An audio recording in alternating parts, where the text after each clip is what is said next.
नमस्कार प्रिय दर्शकों, जैसा कि आपने थंबनेल में देखा, जहां मैंने लिखा है कि देवगुरु बृहस्पति ने पकड़ ली है रफ्तार। अब करेंगे कन्या राशि वाले जातकों का बेड़ा पार। देवगुरु बृहस्पति, जो कि आपके भौतिक सुखों के स्वामी हैं, आपके दाम्पत्य स्थान के स्वामी हैं और वर्तमान समय में ये आपकी कुंडली में अष्टम भाव में बने हुए हैं। कन्या लग्न और कन्या राशि वाले जातकों के लिए देवगुरु बृहस्पति का अष्टम भाव में होना अच्छा नहीं माना जाता, क्योंकि ये आपके दो केंद्र के स्वामी हैं। अच्छे से समझने का प्रयास कीजिएगा। मैं पूर्ण विश्वास के साथ कह रहा हूं, ये जानकारी जो मैं आपको देने जा रहा हूं, ये आपको कोई भी नहीं देगा। बहुत बड़ी बड़ी कहानियां तो आपको सभी लोग सुना देंगे, किंतु यदि आप कन्या लग्न के जातक हैं तो अभी जो जानकारी मैं आपको दे रहा हूं, इसे समझ लिया तो आपको भली भांति पता पड़ेगा कि देवगुरु बृहस्पति की स्थिति आपके लिए कार्य किस प्रकार करेगी। कन्या लग्न वाले जातकों के लिए देवगुरु बृहस्पति दो केंद्र के स्वामी होते हैं और किन किन स्थानों पर इनको केंद्राधिपति दोष लगता है। तो यदि आपकी कुंडली में लग्न से तीसरे घर में देवगुरु बृहस्पति विराजित हैं, लग्न से छठवें घर में, आठवें घर में, 12वें घर में देवगुरु बृहस्पति विराजित हैं, या फिर जहां नंबर 10 लिखा हुआ है, इन स्थानों पर यदि देवगुरु बृहस्पति विराजित हैं तो कन्या लग्न की कुंडली में देवगुरु बृहस्पति को केंद्राधिपति दोष लग जाता है। और जब देवगुरु बृहस्पति को केंद्राधिपति दोष लगता है तो चाहे ये वक्री चले, चाहे मार्गी चले, आपके लिए बहुत अच्छे लाभ नहीं निकाल पाते।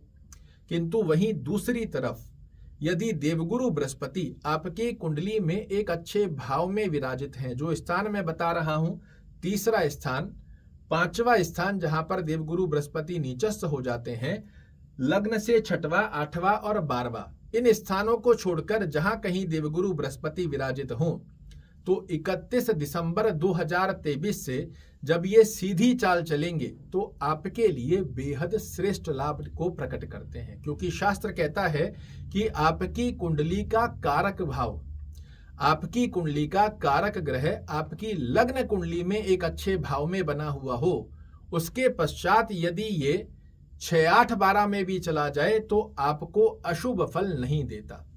और जब वक्री से मार्गी अवस्था लेगा तो जहां जहां दृष्टियां देगा उन स्थानों के श्रेष्ठ लाभ देने की बाध्यता ले लेता है। अब जब ये वक्री से मार्गी होंगे तो पहली स्थिति में तो ये राहु के साथ बने हुए थे, ये स्थिति अच्छी नहीं थी। अब ये जब सीधी चाल चलेंगे तो सबसे पहले अष्टम भाव को शुद्ध करते हुए पाए जाएंगे। और अष्टम भाव क्या है? तो जीवन में ऑब्स्टेकल को रिप्रेजेंट करता है अष्टम भाव। यहां कन्या राशि वाले जातकों के लिए आपके जीवन में जो ऑब्स्टेकल चल रहे हैं, इन्हें रिमूव करेगा। मानसिक तनाव, टेंशन, डिप्रेशन की स्थिति बनी हुई है, उसे समाप्त कर देगा। हायर एजुकेशन, हायर कोई भी स्टडी आप कर रहे हैं, इसमें आपको श्रेष्ठ सफलता प्रदान करता है। आप किसी भी प्रकार से ऑकल्ट को अगर समझना चाह रहे हैं, इसकी स्थिति को योग बना देता है। और गुप्त धन की स्थिति भी इस स्थान से प्राप्त होती है गुरु के आशीर्वाद से। जहां देवगुरु बृहस्पति विराजित होते हैं, यहां से इनके पास 3 दृष्टियां होती है।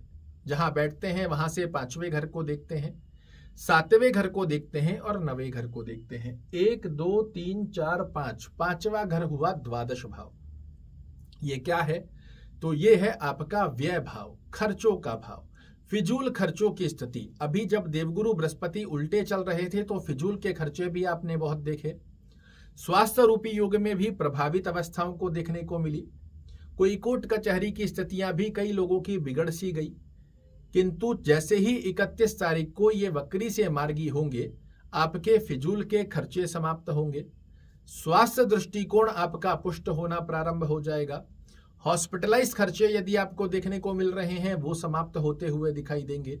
कोई कोर्ट कचहरी मुकदमा की स्थिति का योग चल रहा है, उसमें भी आपको अपनी पक्षगत अवस्थाएं देखने को प्राप्त होगी।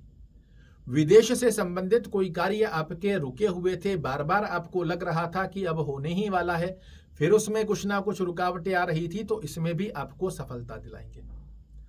जब देवगुरु बृहस्पति की सप्तम दृष्टि आपके धन भाव पर जाएगी तो अगर ये आपकी कुंडली में केंद्राधिपति दोष में लिप्त नहीं है तो आप लिख कर रख लीजिए, गुप्त धन का योग भी बनाते हैं और धन के कारक ग्रह होकर धन भाव को जब देखते हैं तो आपके लिए धन से संबंधित स्थितियों को भी पुष्ट करने की बाध्यता देवगुरु बृहस्पति अपने हाथ में लेते हैं। वाणी के चलते आपके बिगड़े से बिगड़े कार्यों को आपके पक्ष में लाकर खड़ा करने की बाध्यता भी देवगुरु बृहस्पति अपने हाथ में लेते हैं। कुटुंब परिवार में यश मान और प्रतिष्ठा दिलाने की बाध्यता भी देवगुरु बृहस्पति अपने हाथ में ले लेते हैं। और नवम दृष्टि से देखेंगे ये अपने ही घर को, तो भौतिक सुखों में वृद्धि का योग बनाते हैं। कोई पैतृक संपत्ति में कोई ऑब्स्टेकल आ रहे हैं, उन्हें रिमूव कर देंगे। जनता में आपको यशमान प्रतिष्ठा की स्थिति प्रदान करेंगे। माता के स्वास्थ्य को पुष्ट करेंगे। किंतु कंडीशन ध्यान रखिएगा, जो मैंने आपको बताई है ये कोई नहीं बताएगा, बस सीधी कहानी आकर आपको सुना देते हैं। देवगुरु बृहस्पति आपकी लग्न कुंडली में केंद्राधिपति दोष में नहीं होने चाहिए। एक बार फिर से बता देता हूं, लग्न से कन्या लग्न आपका होना आवश्यक है। कन्या लग्न से तीसरे घर में, पांचवें घर में, छठवां, आठवां और 12वें घर में यदि देवगुरु बृहस्पति नहीं है तो नए साल से देवगुरु बृहस्पति की स्थिति आपके लिए सीधी कार्य करना चालू करेगी, जो कि बेहद अच्छा है। बाकी अन्यत्र कन्या राशि वाले जातकों के लिए देवगुरु बृहस्पति का सर्वश्रेष्ठ लाभ कब से मिलना चालू होगा? तो 23 मई 2024 से, जब देवगुरु बृहस्पति आपके भाग्य में प्रवेश कर जाएंगे। इस स्थिति के अंदर बेहद सुंदर गतिविधि में फिर 13 महीने भाग्य में, 13 महीने की स्थिति में कर्म में और 13 महीनों की स्थिति में एकादश भाव का श्रेष्ठ कारक लाभ देवगुरु बृहस्पति का देखने को मिलेगा। किंतु अभी 31 तारीख से उन्हीं लोगों को रिलीफ की स्थिति देवगुरु बृहस्पति के माध्यम से प्राप्त होगी जिनकी लग्न कुंडली में देवगुरु बृहस्पति केंद्राधिपति दोष में लिप्त नहीं पाए जाते। इनका आशीर्वाद प्राप्त करने हेतु ओम गुरुवे नमः का आप जाप करें। विष्णु सहस्त्र नाम का पाठ अगर करना संभवत ना भी हो तो इसे सुनिए जरूर से, इससे आपको बड़े अच्छे लाभ देखने को मिलते हैं।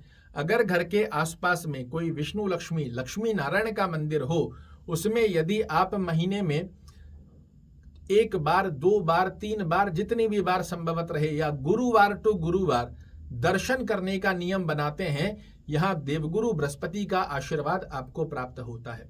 अपने जो घर में बड़े बुजुर्ग हैं, इनके चरण स्पर्श करने का नियम रोजाना का बना लीजिए। गुरु की स्थिति आपके लिए बहुत अच्छा कार्य करती है।